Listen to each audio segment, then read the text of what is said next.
بسم اللہ الرحمن الرحیم۔ یہ ایک قیدی کا خط ہے۔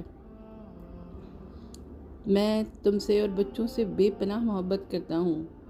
جانتا ہوں تم لوگ سخت حالات میں ہو، فاقے کاٹ رہے ہو، مگر میں یہاں بیٹھ کر کچھ بھی نہیں کر سکتا۔ بس اتنا کر سکتا ہوں کہ کھانا پینا چھوڑ دوں تاکہ خود کو تمہارے ساتھ تو محسوس کروں۔ یہ وہ خط تھا جس نے سینٹرل جیل کراچی کی انتظامیہ کو مشکل میں ڈال دیا۔ خط لکھنے والا قیدی بھوک ہڑتال کر چکا تھا۔ انتظامیہ کوشش کے باوجود بھوک ہڑتال ختم نہ کرا سکی تو اعلیٰ حکام کو مطلع کیا، جس کے بعد اس معاملے کی انکوائری ایک نوجوان پولیس افسر کے پاس آ گئی۔ یہ قصہ پولیس افسر نے سنا اور پولیس افسر نے جو سنایا اس کے مطابق یہ ہے کہ میں نے خط پڑھا تو بے چین ہو گیا، فائل اپنے گھر لے گیا اور وہ خط اپنی اہلیہ کو دکھایا تو وہ رونے لگی۔ میں نے اس قیدی کی فائل پڑھی۔ وہ قیدی ڈکیتی کے الزام میں سزا بھگت رہا تھا۔ حیرت انگیز بات یہ تھی کہ جن کے گھر میں ڈکیتی ماری تھی انہوں نے مقدمہ کیا اور نہ ہی تھانے آئے۔ سب کچھ سرکاری مدیت میں ہوا اور ملزم کو سزا ہو گئی۔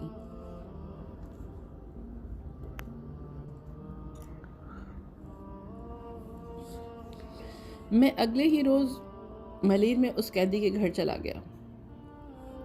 اس کی اہلیہ اور 3 بچے ملیر کھوکھرا پار میں ایک کمرے کے 3 کی چھت والے گھر میں رہتے تھے۔ صحن ایک کونے میں چولہا رکھ کے کچن اور دوسرے کونے میں چادر کے پیچھے بالٹی اور اینٹیں رکھ کے واش روم اور ٹوائلٹ بنایا گیا۔ میں نے قیدی کی اہلیہ سے تفصیلات پوچھیں تو کہنے لگی کہ وہ گدھا گاڑی چلاتا تھا۔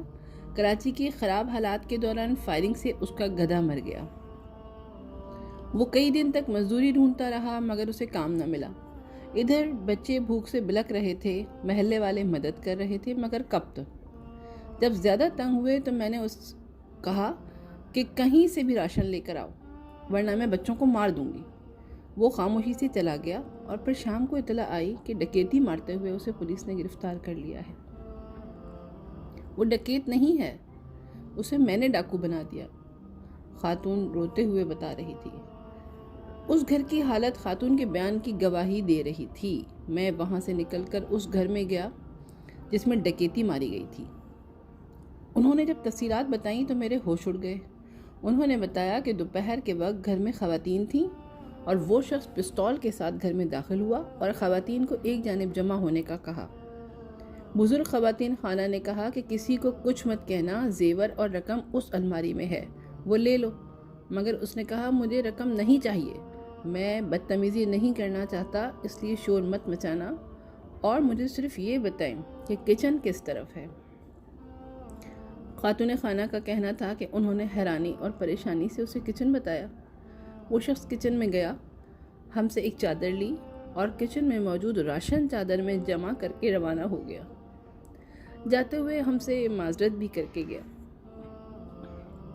خاتون خانہ نے کہا کہ ہم تو حیران رہ گئے اور خاموش ایک دوسرے کو دیکھ رہے تھے کہ اچانک باہر شور ہوا۔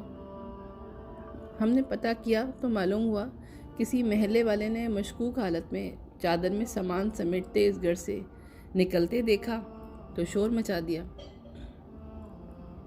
جس پر محلے والوں نے اسے پکڑ کر تشدد کا نشانہ بنایا اور پولیس کے حوالے کر دیا۔ خاتون خانہ اس گھر کے مردوں کا کہنا تھا کہ طریقہ واردات اور صرف راشن چوری کرنے سے ہمیں اندازہ ہو گیا تھا کہ وہ شخص ضرورت مند ہے، اس لیے ہم نے اس شخص کے خلاف تھانے بھی نہ گئے اور نہ ہی ہم نے مقدمہ کرایا۔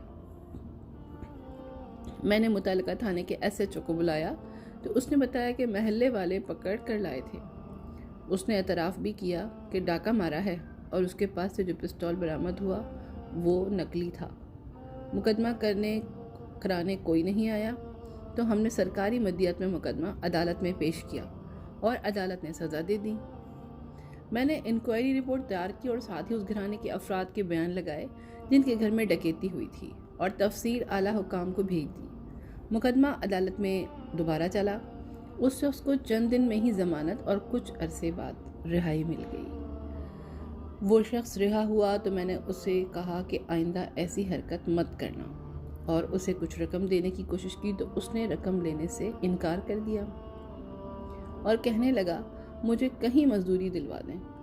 اب وہ شخص اپنے گھر کے قریبی پولیس چیک پوسٹ پر سویلین ملازم ہے۔ یہ ہڑتالیں اور لاک ڈاؤن کتنے گھر اجاڑ چکے ہیں، کتنے گھروں میں فاقے کراتے ہیں اور کتنے ڈاکو پیدا کرتے ہیں، اس کا اندازہ بے حس حکمران لگا سکتے ہیں، نہ ہی ہمارا عدالتی نظام۔ اللہ ہمارے ملک کی حفاظت فرمائے۔